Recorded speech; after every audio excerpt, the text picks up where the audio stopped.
በዓለም አቀፍ የፋሽን ኢንዱስትሪ ከገነኑና ተመራጭ ከሆኑ አገራት መካከል ደቡብ ሱዳን አንዷ ናት። ወዛሙ ጥቁር የቆዳ ቀለማቸውና ጠንበለል ቁመታቸው ደቡብ ሱዳናውያን ሞዴሎችን ተመራጭ አድርጓቸዋል። ምንም እንኳ አገሪቱ በእርስ በርስ ጦርነት ስሟ ቢነሳም በፋሽኑ ዘርፍ ደግሞ መድረኩን በሚያደምቁ ሞዴሎች አገርነት ትታወቃለች። ከነዚህ ከፋሽኑ ዓለም ከሚንጸባረቁ የደቡብ ሱዳን ፋሽኖች ሞዴሎች መካከል አሮፕ አኮል አንዷ ናት።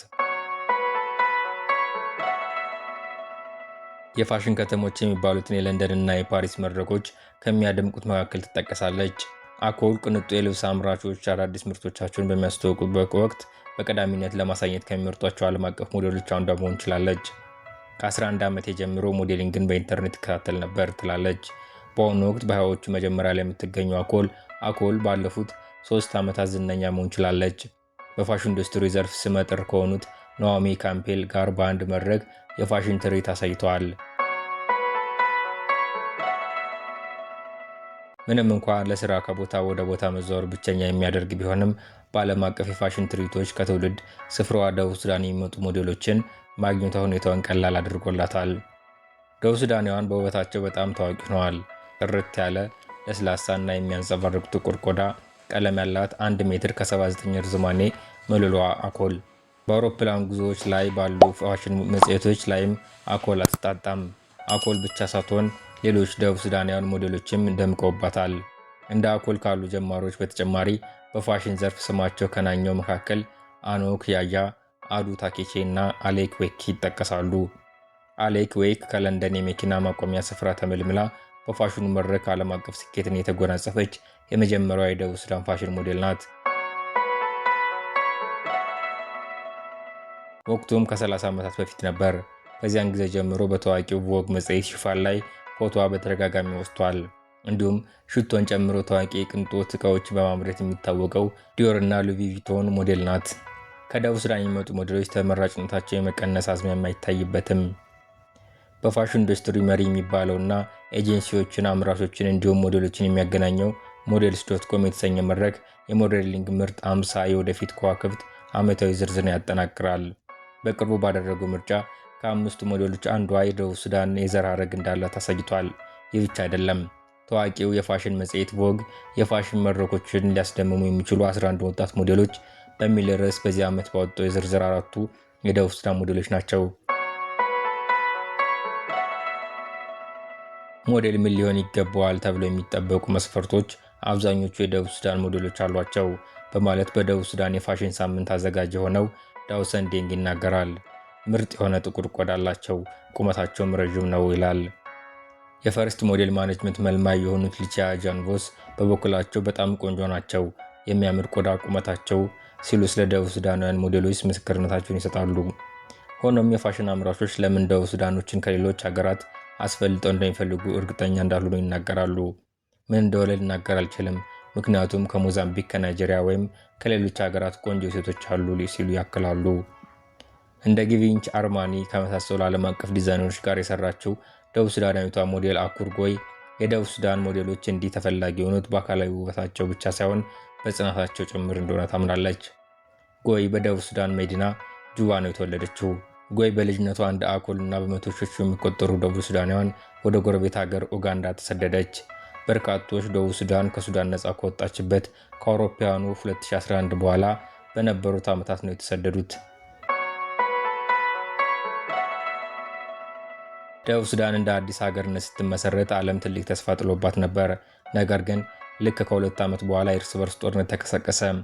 በዚህ ደም አፋሳሽ ጦርነት 400,000 ደቡብ ሱዳናውያን ሲቀጠፉ 2.5 ሚሊዮን የሚሆኑት ደግሞ ቀያቸውን ለቀው እንደ ኡጋንዳ ወዳሉ አጎራባች ሀገራት ተሰደዋል። የእርስ በርስ ጦርነቱ ከ5 ዓመታት በኋላ ቢቋጨም ተጨማሪ ግጭቶች፣ የተፈጠሩ አደጋዎችና ድህነት ለበርካቶች ስደት ምክንያት ሆነዋል።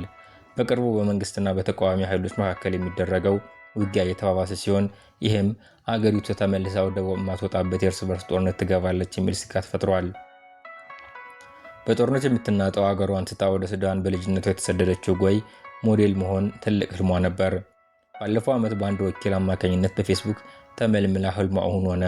የመጀመሪያ ስራዋንም ለታዋቂው የጣሊያን ፋሽን ኩባንያ ሮበርት ካቫሊ የፋሽን ትርኢት አሳየች። ምንም እንኳ ጎይ ጉዞዋ ቀለል ያለ ቢሆንም ለአንዳንድ ደቡብ ሱዳናውያን ሞዴሎች ወደ ዓለም አቀፍ መድረክ መምጣት ፈታኝ ነው። ታይምስ የተሰኘው የዩናይትድ ኪንግደም ጋዜጣ ባደረገው ምርመራም ዘገባ በኬንያ የሚገኘው ካምፕ ውስጥ የሚኖሩ 2 ደቡብ ሱዳናውያን ስደተኞች ወደ አውሮፓ ከተወሰዱ በኋላ የፋሽን ትርኢት ለማሳየት የተመጣጠነ ምግብ እጥረት እንዳለባቸው ተነግሯቸዋል። በርካቶች ደግሞ የሞዴሊንግ ስራቸውን ከጨረሱ በኋላ ኤጀንሲዎቻቸው በሺዎች የሚቆጠሩ ዩሮ ዕዳ እንዳለባቸው ተነግሯቸዋል።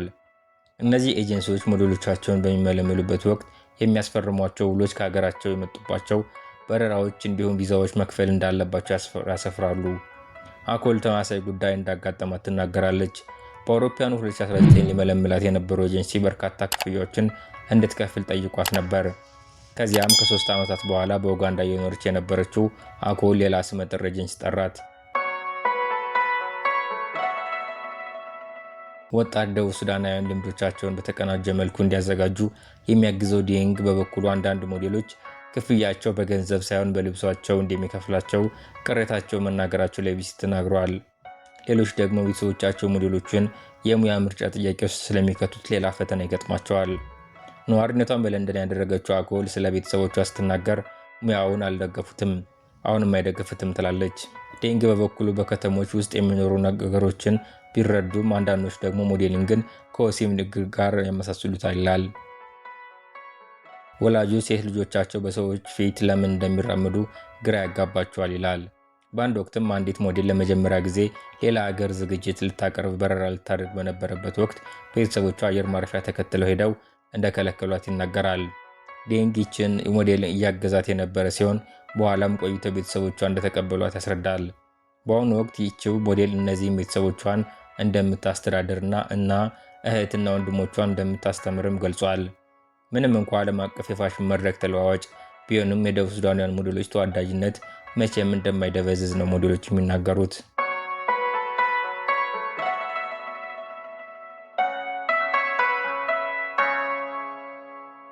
በዛምቢያ ገጠር በተነሱት ፎቶ በዓለም ዝነኛ የሆኑት ዘናጭ አያት በዛምቢያ ገጠር ውስጥ የሚኖሩት ማርጌት ኮል በሰማኖቹ አጋማሽ ላይ ይገኛሉ። የልጅ ልጃቸው ፋሽን ትወዳለች። አያትየው ከልጅ ልጃቸው ጋር ልብስ ተለዋውጠው የተነሷቸው ፎቶዎች መነጋገሪያ ሆነዋል።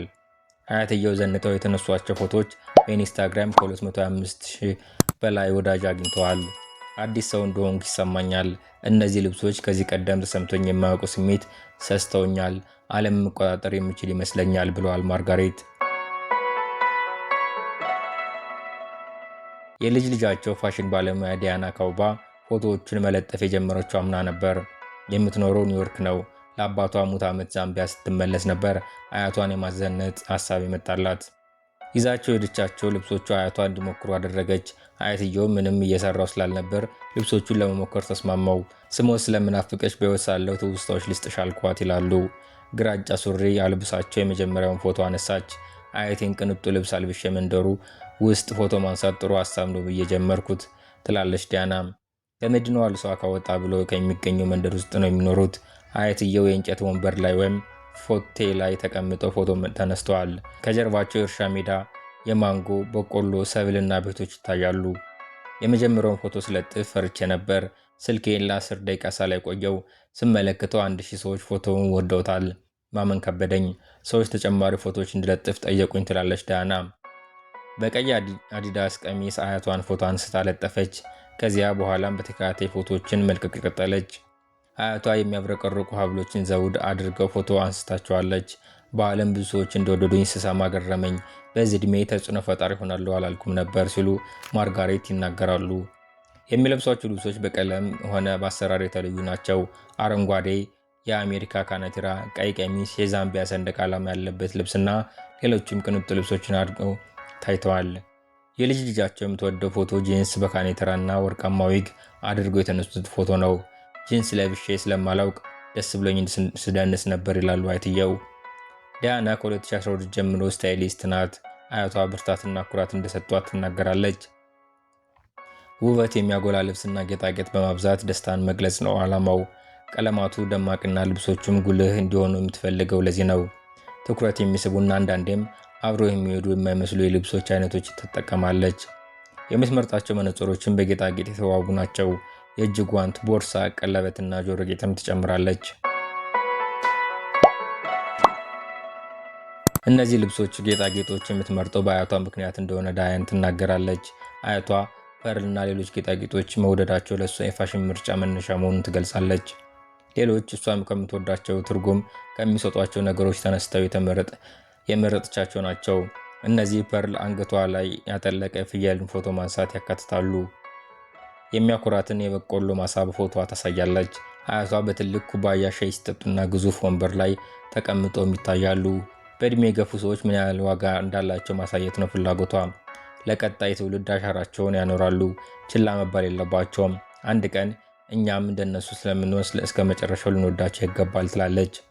ከ70 እስከ 96 ዕድሜ ክልል ውስጥ ያሉ አያቶች ያሏቸው የልጅ ልጆች ዳያና አያቶቻቸው እንድታዘንጥላቸው ቀጥረዋታል። ማርጋሬት ህልማቸው ማህበረሰብ ውስጥ ማን ምን ይለኛል ብሎ ሳይጨነቁ በደስታ መኖር ነው። ለሰራችሁት ስህተት ራሳችሁ ይቅር በሉ፣ ያለፈው መቀየር ባትችሉም የወደፊቱ በእጃችሁ ነው ይላሉ። አያትየው ከልጅ ልጃቸው ጋር ያላቸው ቅርበት ጨምሯል። ስለ ሩሯቸውም ያወጓታል።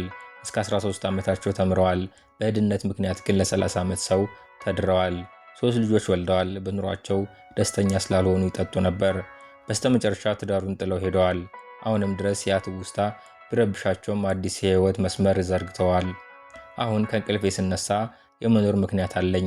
በመላው ዓለም ሰዎች እኔን ማየት እንደሚያስደስታቸው አውቃለሁ ይላሉ።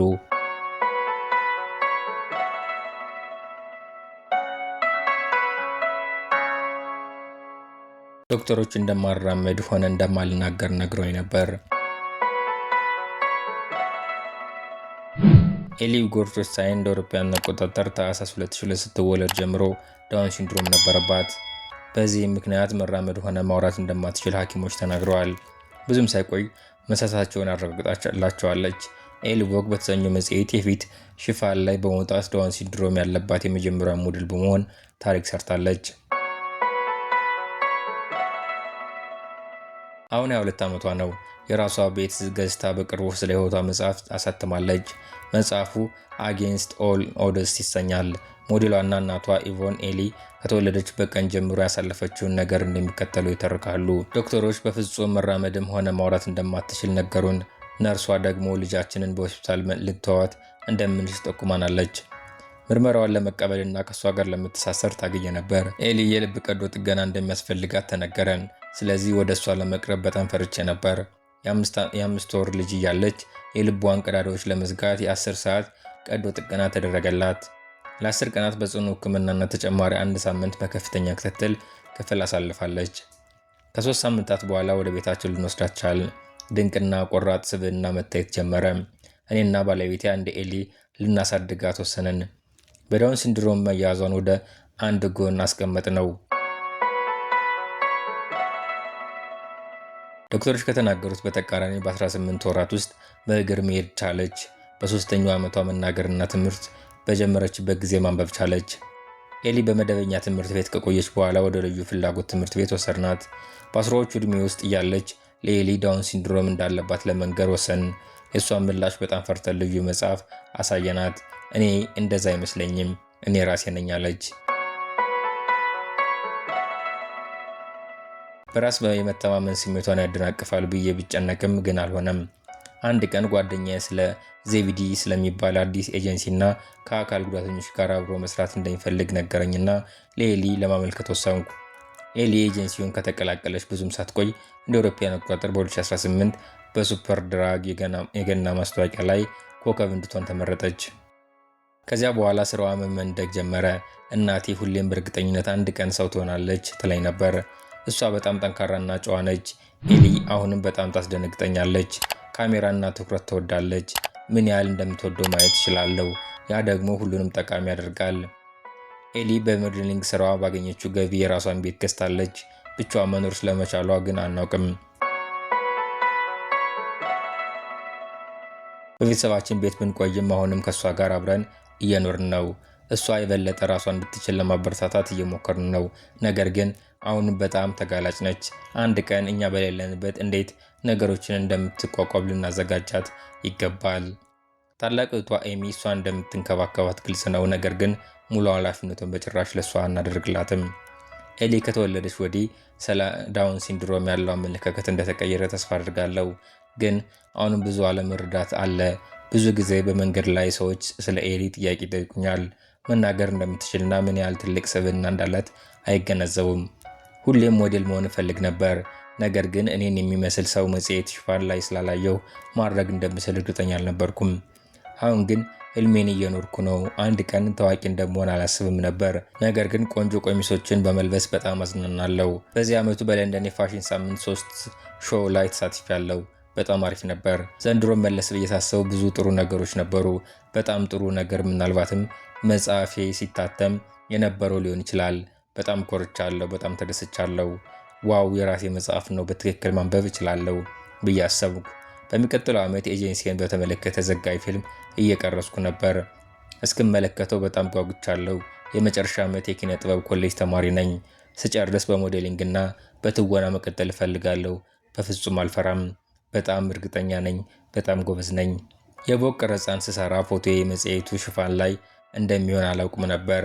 ስለ ሁኔታ ሳውቅ የምወዳቸው አስተማሪዎች አብረው የነበሩ። ኮሌጅ እያለሁ እያለቀስኩና እየጮህኩ ነበር። ጓደኞቼ እንወድሻለን፣ እንኮራብሻለን እና ጥሩ ሰርተሻል አሉኝ። የመጀመሪያዋ ዳውን ሲንድሮም ያለባት ባርቢ በዚህ ዓመት መጀመሪያ ላይ ወጥታለች። የፎቶ ቀረጻ እንዳደርግም ጠይቀውኛል። ክብርና ኩራት ተሰማኝ። አሻንጉሊቷን ሳያት አምላኬ ሆይ ወድጄዋለሁ ስላሰብኩ። እኔን የሚመስል አሻንጉሊት ማየት በጣም ደስ ይል ነበር። በዓለም ላይ በጣም የምወደው ነገር መደነስ ነው። አንድ ቀን ስትሪክትሊ ካም ዳንሲንግ ላይ ብሳተፍ ደስ ይለኛል። ከጥቂት ሳምንታት በፊት ሲቀረጽ ለማየት ሄጄ ነበር። በታዳሚ ውስጥ መሆን አልፈልግም። በዳንስ ወለል ላይ ሁኜ መደነስ እፈልጋለሁ። አሁን አዲስ ቤት ገዝቻለሁ። ከወንድሜ ልጅ ጋር ጊዜ ማሳለፍና ስጦታዎችን መለዋወጥ እወዳለሁ። አክስቱ መሆኔ በጣም እወደዋለሁ። ሰዎች ስለ እኔ መሳሳታቸው እያረጋገጥኩ ነው። እንደ እኔ ላሉ ሰዎች አርአያም ነኝ። ሐኪሞች አታወራም ቢሉም አሁን ግን ማውራት አላቆምኩም። ሁል ጊዜ በራስ መተማመን ያስፈልጋል። አንድ ቀን በኒውዮርክ በቀይ ምንጣፍ ላይ ሞዴሊንግ መስራት እፈልጋለሁ። በምኞቶቹ እና ህልሞቹ በጭራሽ ተስፋ ይቁረጡ። ራስዎን ይሁኑ። ሁል ጊዜ ደስተኛ ይሁኑ። ወጥተው ዓላማውን ያሳኩ።